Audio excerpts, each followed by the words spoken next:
Welcome to the first Minisode of season 6. I'm Anna Murby, and this is Honest Christian Conversations, the Minisode edition.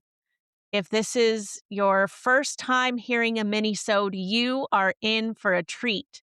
And if you've been here before, thank you for coming back for them. Let's get into it.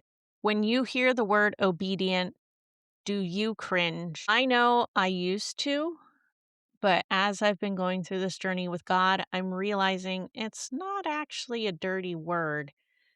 It's been made to seem like it is. And as I mentioned in my episode with Scott Mocha, we talked about the importance of obedience, what it's really there for, and how freeing it is to be obedient to Christ, which seems like a oxymoron, but it's true.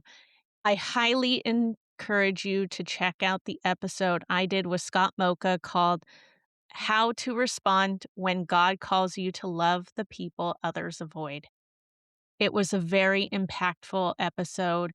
It started off season 6 and led us into this space where we realize the importance of what actually sharing the gospel really means.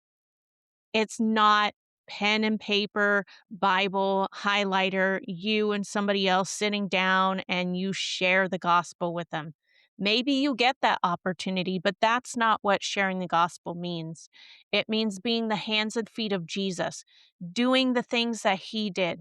He walked among the sinners and the sick. He didn't preach to them. He preached through the way that he treated them, through unconditional love and compassion and loving guidance. These are the things that we need to look at, and these are the ways that we need to approach people and the situations where we feel that God is drawing us to talk to somebody, maybe in a place where you aren't comfortable with doing that. Maybe it's a comfort zone switch up that he wants to do. And you have to be willing to be obedient to that. You don't want FOMO. Do you know what FOMO is?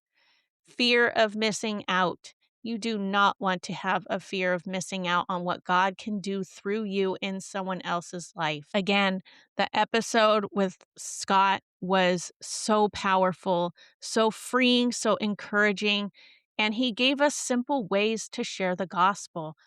I was very encouraged having him on the podcast. I know that you will be as well because it is scary to share the gospel with somebody.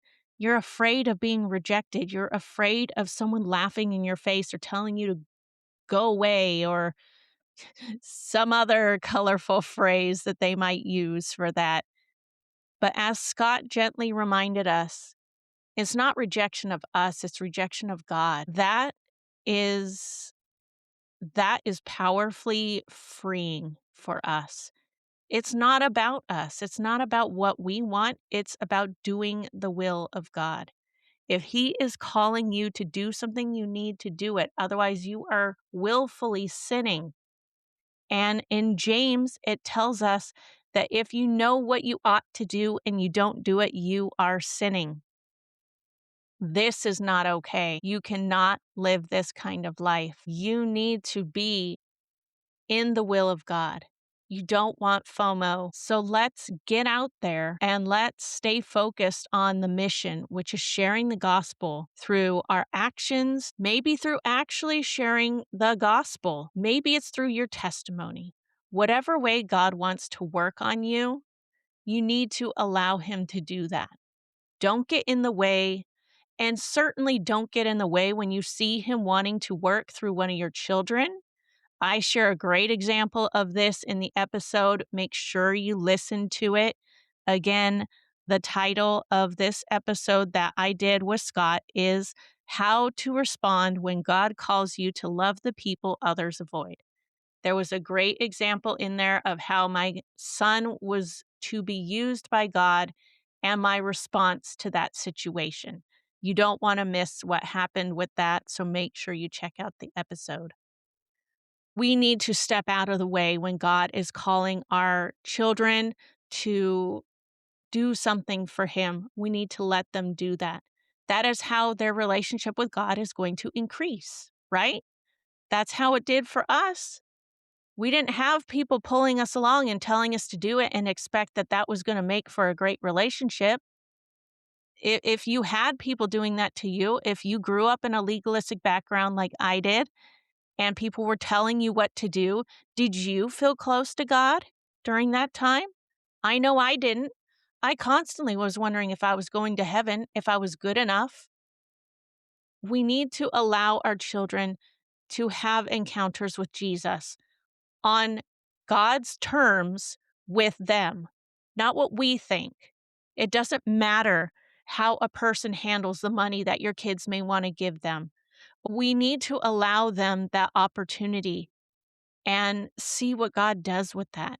It could change that person's life. It could change your child's life. So as I wrap up this mini-sode, I want to ask you one question. Have you experienced FOMO before? The fear of missing out. Have you been told by God to do something and you chose not to listen and you felt that burden of it afterwards? If you have, here's your follow-up question. How are you going to keep from doing that again? And if you said no to fear of missing out, that you haven't done that, that you have been obedient, then please contact me.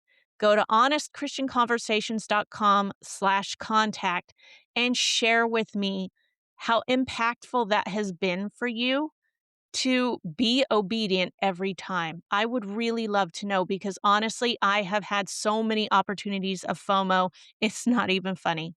So I would love to talk with somebody who has never been in that situation. It would be very encouraging for me and might be something that I can grow more in.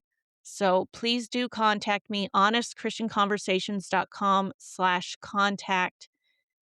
If you also have had FOMO and you want to stop dealing with the FOMO, you can also contact me and I will be in prayer with you to help you through that. Again, it's honestchristianconversations.com/contact, or you can just use the link that's in the show notes. It's there every single episode. You can contact me and I will be in prayer for you with whatever you need help with. I'm here to be a community member for you. I want to support you in the growth of your relationship with God. So you got to let me know what's going on. Otherwise, how will I know specifically how to pray for you? Thank you so much for tuning in today. I am glad we got to have this mini conversation. I look forward to the next one.